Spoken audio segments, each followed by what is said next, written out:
Hi, this is Ramirez with Tidewater Renaissance Fighting Arts, and today I have something a little fun to show you, probably not common in Hema.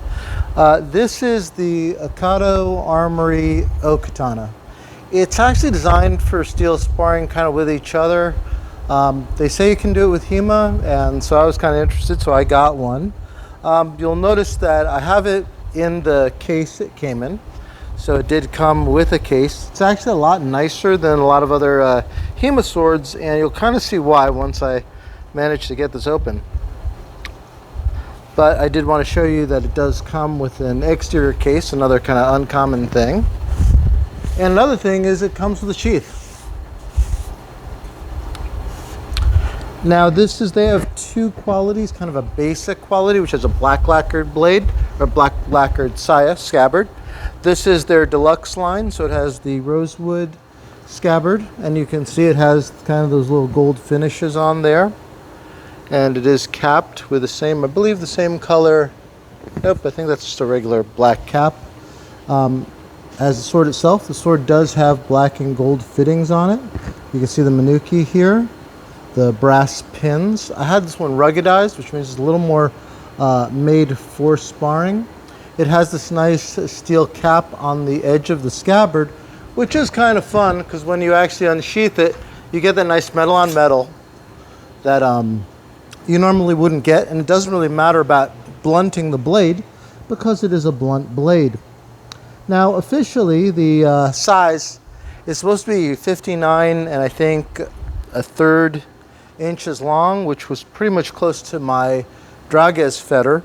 However, when I put them side by side, and even without the cap, this is slightly longer. So it's probably about 60, 61 inches total. Each of these the blades are custom cut, so you don't know what size you're actually going to get, I suppose, until it arrives. As for the blade itself, it is spring steel. A little different from some of the steels that are used a lot of times with traditional Hema fetters. It has really good flex, and I'm not really putting a whole lot of pressure on it. I think that because of the width, it is probably going to hit a little heavier.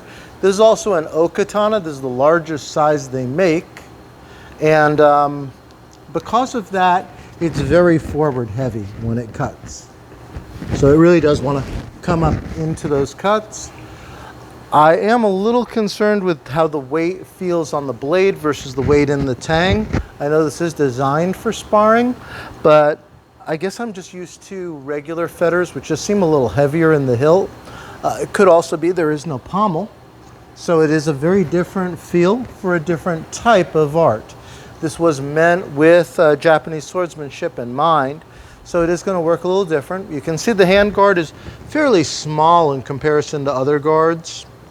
I think that because this was designed with Japanese swordsmanship in mind, it doesn't have quite the same heft that a lot of the Hema reproductions for katanas and things are like, because I think they're designed with Hema practitioners in mind and probably a little more overbuilt to that end. Now, this is kind of a first impressions. I got this on Friday. You may notice that it doesn't have a tip, and a traditional Hema blunt won't go on it. So they do, and you can purchase additional Hema blunts for these katanas. And I do have one that they gave me. Now, they are a little different from the traditional Hema blunt because this is not a traditional Hema blade, but it does have two parts and just kind of slides in there. And then you can tape it down. The reason that I don't have it taped down right now is that if I tape it in place, it won't fit the scabbard. So I'll kind of put it on. I might tape it if I was doing some sort of competition. Maybe even if I'm playing, I might throw a little tape on there. But other than that, I would probably take this on and off just so that I can utilize the scabbard, because I think that's really cool. The ruggedized form of this, which means it was made a little bit sturdier, was $350 plus shipping. And if you want to get one, I have some bad news. They're out of stock.